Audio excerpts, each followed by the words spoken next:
So as we all know, BFDI has 5 seasons, 3 of them being unfinished and 2 being finished, BFDIA having 11 episodes and TPOT having 10 episodes at this recording. And in this video, I'm going to be trying to rank all of the seasons as of right now.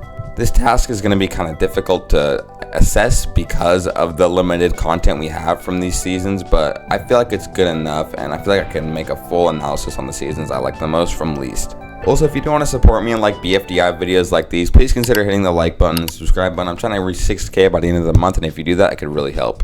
Coming in 5th place is IDFB, and mainly because there's only 1 episode of the show out right now. But honestly, if this does continue, I think this could be a really good show, but I don't understand how this would be canon with BFDIA. Because as we see in BFDIA, the eliminated contestants that are in the cage are up to date with BFDIA 6 and talking about how Puffball got eliminated, but they never knew, which wouldn't make very much sense now that they've competed in challenges and other stuff like that, and multiple characters have been eliminated since then. So IDFB is definitely far gone concluded and not coming back, but honestly this episode was really good, and I think it's one of the best episodes of BFDI of all time. I think the character dynamics are really cool, seeing characters you don't really see interact that much like Fries and Pin, and getting really funny scenes from characters like Coiny, Fries, Ruby, and Pencil. Overall, it's sad the season will probably never continue, but you know, it has to go in 5th place just because there's only 1 episode out. Number 4, I have BFDIA, and BFDIA has been a pretty good season so far, and the only reason why I have it as 4 is just because there's a lot of bland episodes that I don't really like.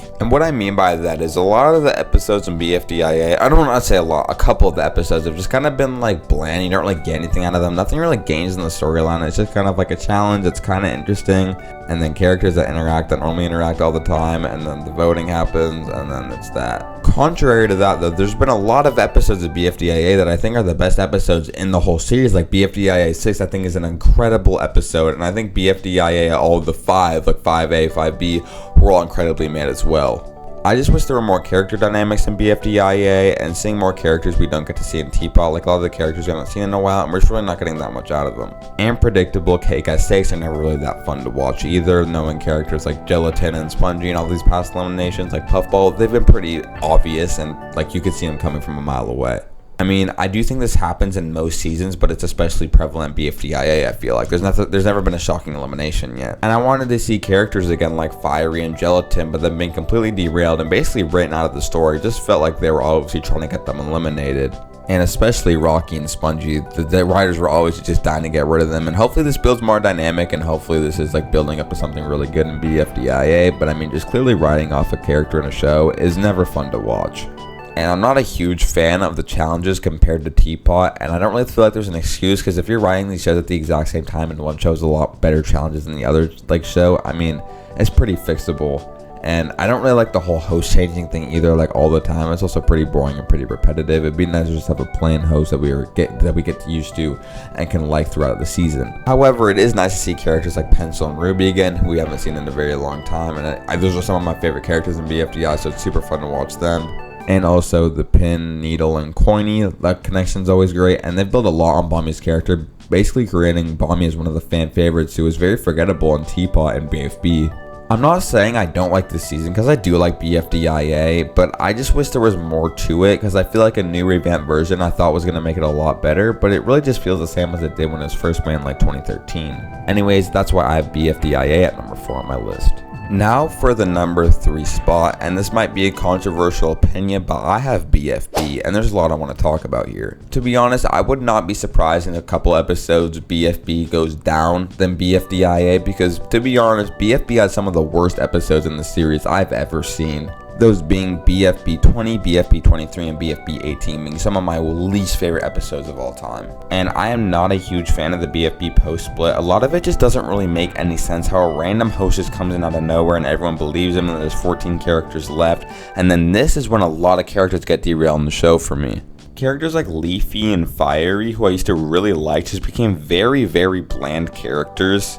Also, Spongy became basically insufferable this season, and I just cannot stand Spongy. I don't know why they brought Spongy or Loser back. It just made zero sense at all. I mean, like, I get it, but I also just do not get it at all. However, there are a lot of characters I do like that came from this season, including the post split, like Lollipop and Taco. I really like. And Balloony was very funny, and I like Lai, and a lot of characters I did like. I feel like BFB did bring a lot of good. Like the original episode of BFB was probably one of my favorite episodes, if not my favorite episode of all time. And also you see a major boost in production this season, especially after the split, and the voice acting became a lot better, and just everything around production became a lot better in post-split, except for the writing. And then also the challenges this season I feel like are really good. One of my main problems with BFDIA was I didn't think the challenges were all that great.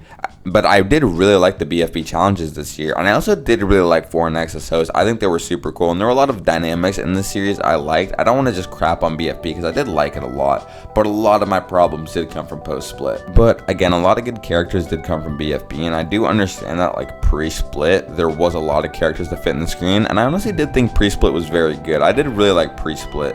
I think the teams were cool, I think the challenges were cool, I think a lot of the dynamics were cool because there was a lot of characters we get to see interact we never saw interact before, and I did really appreciate that, and it feels like they did take a lot of time on this. Getting a new episode out almost every 2 weeks was absurd, but then obviously they went on the hiatus and everything, and then they came back, and it just didn't really feel the same, honestly. I mean, I was satisfied with the ending. I think the last couple episodes were better, and I did really like the finale, but other than that, I don't really know how I felt about this season. Pre-split was good, post-split not the best, but again, I was still enjoyed it, and I would still watch it again. My second favorite season is The Power of Two, and The Power of Two basically did everything I didn't like with BFB and just solved it. However, there are some faults I have with this. They completely derailed a lot of characters, like fully basically erasing her whole entire personality, Nail's personality or Naily getting completely swapped with Price Tag, and then Pin just becoming a horrible character this season, and they're trying to fix it, which I do appreciate, but I mean, like, a lot of derailments happened this season that I did not want to see.